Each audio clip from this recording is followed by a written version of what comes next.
நம்பர்லாம் இருக்கு, எல்லாத்தையும் இப்ப செல்போன் இருக்கு உங்கள்கிட்ட.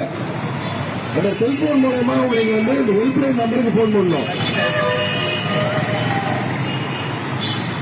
அதாவது ஹெல்ப்லைனு 181 1091 இந்த மாதிரி 2 நம்பர் இருக்கு.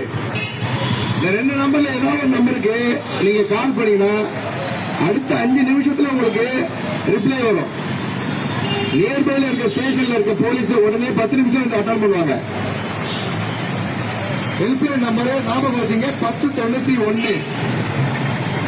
இந்த 1091க்கு பெண்கள் சம்பந்தமான குற்றங்கள், பெண்களுக்கு பாதுகாப்பு சம்பந்தமான பிரச்சனைகள் வந்தா 1091 இந்த நம்பருக்கு நீங்க போன் பண்ணீங்கன்னா உடனே போலீஸ் வந்து அட்டன் பண்ணுவாங்க. வருவாங்களா வரமாட்டாங்களா நீங்க சந்தேகப்பட வேண்டிய அவசியமே இல்லை. 10 நிமிஷம் வந்து நிற்பாங்க அருகில் உள்ள காவல் நிலையத்திலிருந்து. அதே மாதிரி மற்றபடி உங்களோட பாதுகாப்புக்கு இதே மாதிரி பர்ஸ், செல்போன், பணம் அதெல்லாம் எடுத்துட்டு போறீங்கன்னா செய்யணும். இதெல்லாம் வந்து உங்களோட பாதுகாப்பை நீங்க தான் உறுதி செய்யணும். நீங்க அஜாகிரதையா இருக்கும் போது திரும்பி போகும்போது திருப்பி ஸ்டேஷன் வந்து நிக்கிறீங்க. ஸ்டேஷன்ல இருந்து